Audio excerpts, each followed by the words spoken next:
अच्छे बच्चे हाँ जी। कैसे बैठेंगे? ऐसे। बेटा आज हम लोग नई चीज शुरू कर रहे हैं सांख्यिकी में। सांख्यिकी हमने कक्षा 6 में पढ़ी, कक्षा 7 में पढ़ी और अब कक्षा 8 में पढ़ी। हमने पहले समझा कि आंकड़े क्या होते हैं, फिर आंकड़ों को व्यवस्थित करने के लिए हमने उनका आरोही क्रम अवरोही क्रम पढ़ा। आंकड़ों की को सारणीबद्ध करने के लिए हमने टेली चिन्ह लगाना सीखे। याद है आपको टेली चिन्ह लगते थे? जब आंकड़े व्यवस्थित हो गए उसके बाद आंकड़ों का हमने विश्लेषण करना शुरू किया और कक्षा 7 में हमने एक तरीका सीखा समांतर माध्य, अगर आपको याद हो हल्का सा, जिसमें था पदों का योग बटे पदों की संख्या। शाबाश, बहुत अच्छी बात। ये हम लोगों ने सीखा था समांतर माध्य में। और आज हम लोग एक नई चीज सीखेंगे, माध्यिका। क्या सीखेंगे? माध्यिका।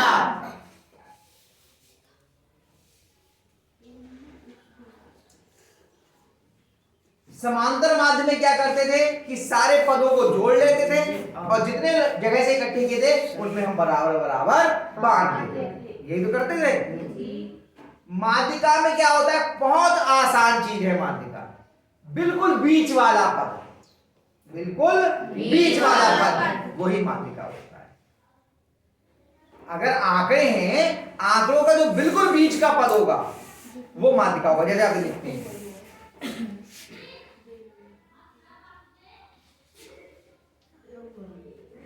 बताओ इसमें बिल्कुल बीच वाला पद कौन है?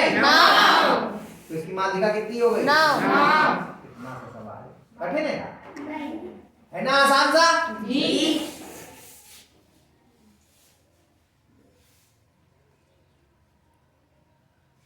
बताओ माध्यिका कितनी? यही आंकड़े हैं, देखो ध्यान रखना।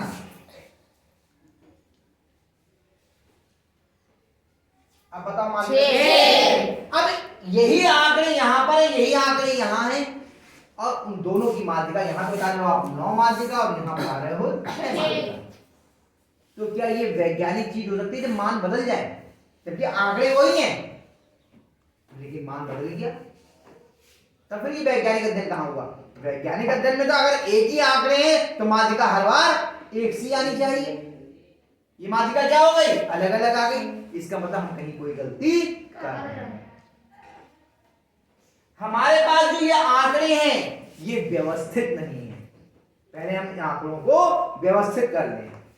व्यवस्थित करने के लिए हम क्या करते हैं? 2-3 तरीके थे। आरोही क्रम में लिखो, अवरोही क्रम में लिखो, या उसका बारंबारता सारणी बनाओ, लिखो उसमें भी आरोही या अवरोही क्रम होना चाहिए। यही तो करते हैं। उसके बाद ध्यान रखिए, माध्यिका हम ऐसे ही आंकड़े देखते ही नहीं बताएंगे। पहले क्या करेंगे? आंकड़ों को या तो आरोही क्रम में लिखेंगे या फिर अवरोही क्रम में। उसके बाद आपका मान कभी नहीं बदलेगा। देखिए यही आंकड़े हैं, यही बातें, इनको लिखते पहले आरोही क्रम में।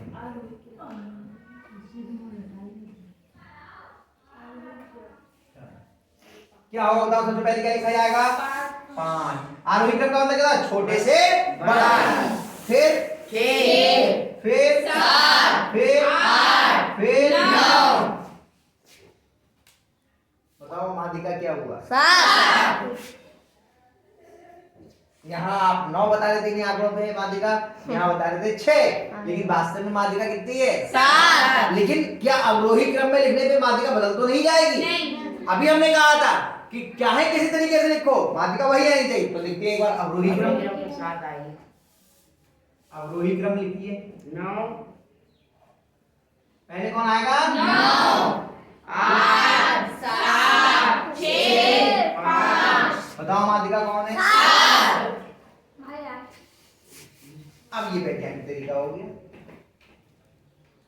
कि आंकड़ों का विश्लेषण करने के बाद उत्तर बदले ना। अगर उत्तर बदल गया तो समझिए फिर आपने विश्लेषण करने में कोई ना कोई गलती की। तो यानी माध्यिका निकालने से पहले हम क्या करते हैं? उनको आंकड़ों को व्यवस्थित रूप से लिखते हैं कि आरोही क्रम में या फिर अवरोही क्रम में लिखते हैं। उसके बाद फिर माध्यिका देखते हैं। आगे की बात समझ में? चलिए और थोड़ा देखते हैं।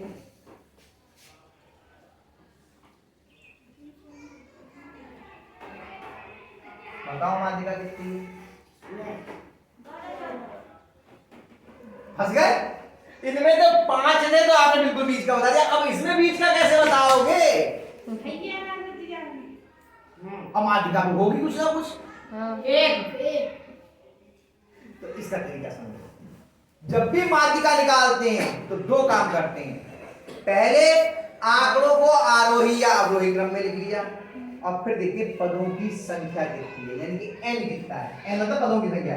यहाँ पे n कितना है? 4। यहाँ पे n कितना था? 5। अब 2 स्थितियां हो सकती हैं, n या तो विषम होगा या फिर सम होगा। विषम में बड़ा आसान है करना, लेकिन ये भी अगर आगे बहुत बड़े हो तो समस्या हो जाएगी। तो सूत्र है दोनों के, विषम का सूत्र अलग है और सम का सूत्र अलग है। अब मैं सूत्र से बताता हूं इसी बातों के लिए। तो यदि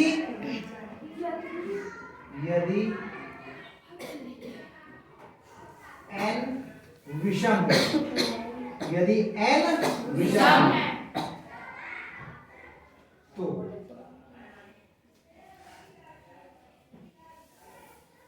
माध्यिका बराबर n धन 1 बटे 2 वां पद। n धन 1 बटे 2 वां पद। देखो इस वाले को ढूंढ के दिखाते हैं, इसको करके देखते हैं। माध्यिका बराबर कितना जाएगी? 5। n का मान कितना है? 5। 5 धन 1 बटे 2 वां पद। 5 में 1 जोड़ कितना? 6 बटे 2 वां पद। 2 1 2 2 3 3 वां पद। 3वां पद गिनो कौन सा है? 1 2 3 कौन है? आ गई माध्यिका 7? आ गई समझ में या नहीं जी?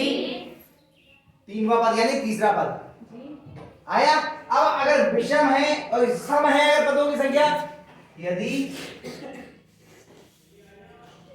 n सम है, सम मतलब जो संख्या 2 से कट जाती है, तो माध्यिका बराबर होता है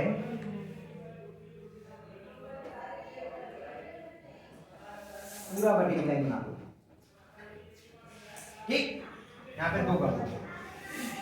n बटे 2 वां पद, n बटे 2 वां पद धन n बटे 2 प्लस 1 वां पद और बटे पूरा। देखो ऊपर भी भिन्न है, इसलिए बहुत ध्यान से बड़ी लाइन बनाएंगे। देखो अब इसको करके देखते हैं कैसे होता है। कहां करें? नीचे कर देंगे। देखो इसका निकालते हैं। यहाँ पे अब लाइन दे दी दोनों, तो आप ही हो गए सूत्र। इनको लिखिए ना सूत्रों को। अब इसको हल करते हैं। देखिए माध्यिका बराबर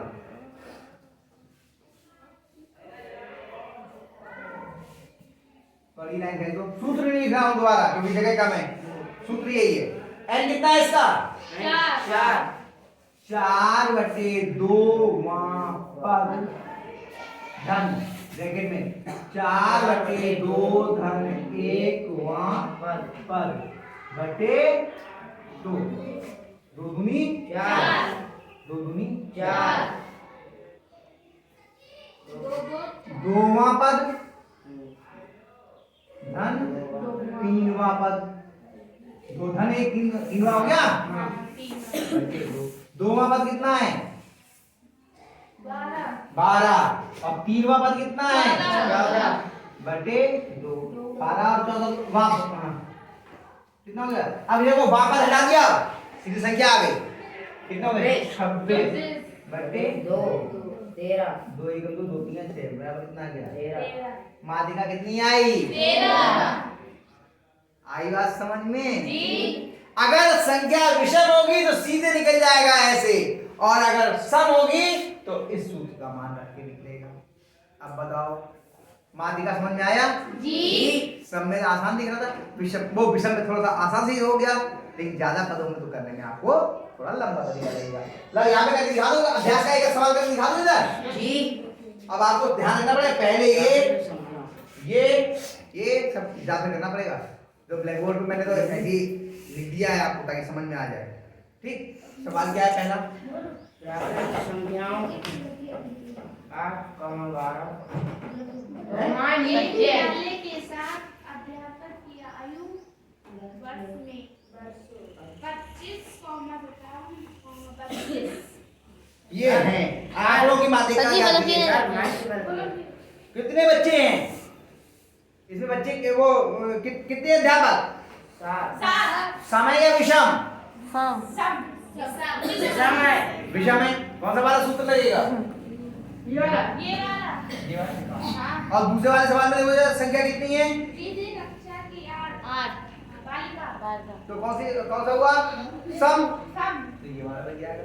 आप लोग अपने आप को नहीं आएगा तो दो ही तो सवाल है इसलिए नहीं कर रहा हूं मैं करूंगा तो 1 मिनट में हो जाएगा। नहीं, एक सम का है और एक विषम का है, वो है ना। पहला है सम का, दूसरा है विषम वो पहला है विषम का, दूसरा है सम का। मैं करूंगा तो हो ही जाएगा। लाओ कर देता। अभी तुम ही कह रहे कर दो। अच्छा और कितने बजे जा रहा है कब? रात का कोई नहीं जा रहा तो करके देखो, नहीं आएगा तो कल मैं फिर बताऊंगा आपको। ठीक है, पहले एक बार कोशिश करना और फिर आगे वाले हैं उनमें थोड़ा आगे का पूरा बताना पड़ेगा तो बताएंगे। ठीक है,